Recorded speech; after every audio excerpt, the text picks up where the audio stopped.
umroh itu tidak dipenjara. Padahal itu udah jelas-jelas penistaan agama. Bayangkan kalian, seorang waria yang jelas-jelas dia notabene adalah lelaki, lalu diumrohkan dan didanai oleh salah satu oknum, dan salah satu oknum ini tidak dipenjara. Nah, di mana keadilan Indonesia Raya Merdeka ini, Pak? Kepolisian dan lain sebagainya. Di mana, Pak? Tolong dong, Pak, itu katanya sudah ada yang melapor.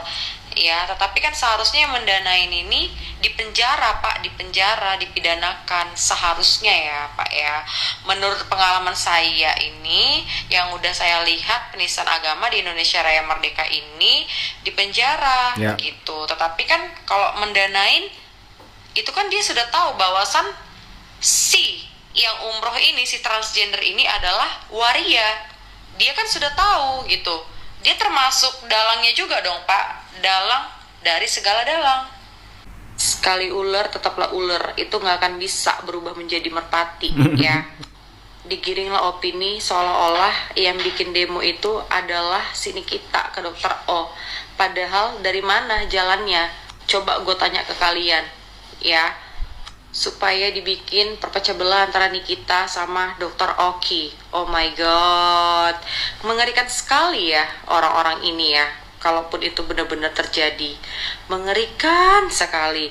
Belum ada bukti, belum ada fakta, belum ada ini, belum ada ono-ono, udah digiring opini yang enggak luar biasa sekali kalian ini. Kalaupun mau demo, itu sana pergi ke MUI, Majelis Ulama Indonesia Terbuka. Kenapa harus pergi ke klinik Dokter Oki? Coba gue tanya ke kalian. Emang ular namanya ular, nggak akan pernah bisa berubah menjadi merpati. Kalaupun berubah, itu tetap aja menjadi seekor buas yang sangat mengerikan. Hama yang bisa mengerikan manusia itu adalah apa? Ular kobra. Ini cocok ular kobra dipanggil nih, ular kobra, ular kobra lu. Gak cocok lu tampilan lu dengan cover lu kayak gitu. Udah lu mendanain orang transgender untuk umroh ya, sok-sokan apa namanya, sok berbuat baik hati, baik budi, baik pekerti. Najis. Bisa ya ada manusia kayak lu? Emang iya sih, tuh nyatanya masih hidup tuh manusianya. Belum aja lu kena malapetaka akhirat nanti. Semoga deh karma berjalan sama lu ya, secepat kilat. Gue doain 7 keturunan lu. Apa maksudnya sekarang kau bawa-bawa bela negara? Kenapa? Mau cari teman? Mau cari sekutu? Iya. No. Lu yang kita permasalahkan. Lu yang bermasalah. Lu yang lantam. Lu yang nantang-nantangin. Nggak usah bawa-bawa si Bella. Bella siapa sih? Bella Sapira? Bella Tobing? Atau Bella siapa sih itu namanya? Nggak ngerti gue. Bela negara nggak perlu ya kan? Nggak usah. Ini semua masalahnya di lu. Lu yang lagi bermasalah, lu yang lagi dikejar-kejar, lu yang lagi dilapor-laporin. Gak usah cari-cari teman, gak usah cari-cari kawan. Lu gak punya teman, Bella bener memperbaiki diri. Da Vinci, oke, memperbaiki diri. Si Bunda itu satu lagi itu juga memperbaiki diri. Lu doang yang lawan, lu doang jadi pembenaran.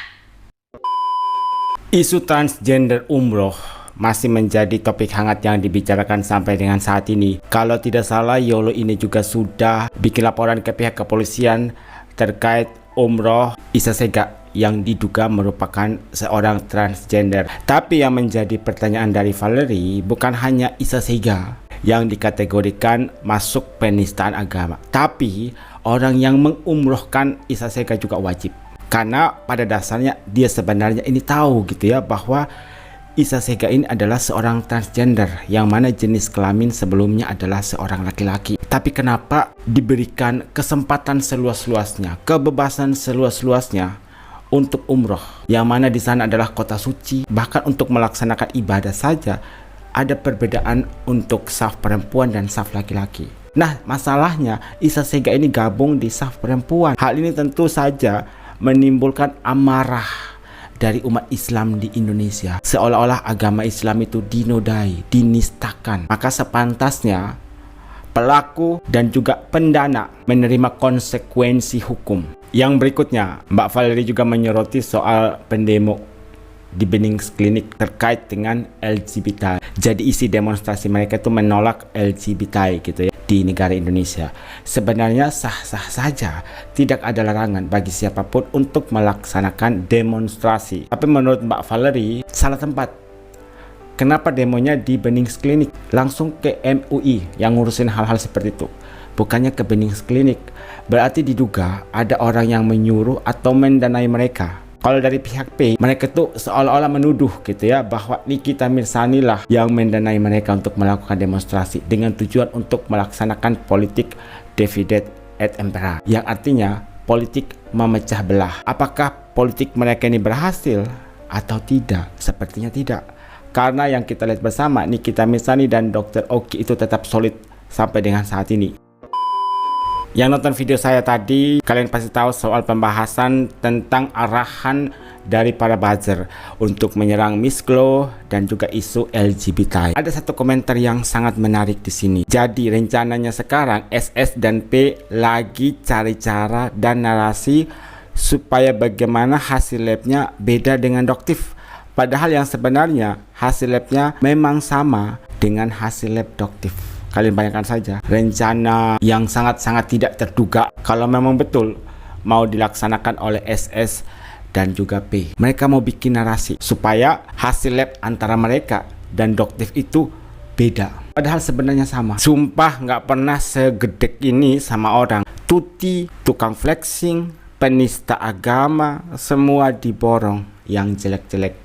Kalau menurut saya pribadi, yang membuat Ibu SS ini semakin dibenci oleh netizen karena kasus penistaan agama, yang mana mayoritas di Indonesia penduduknya Muslim gitu ya.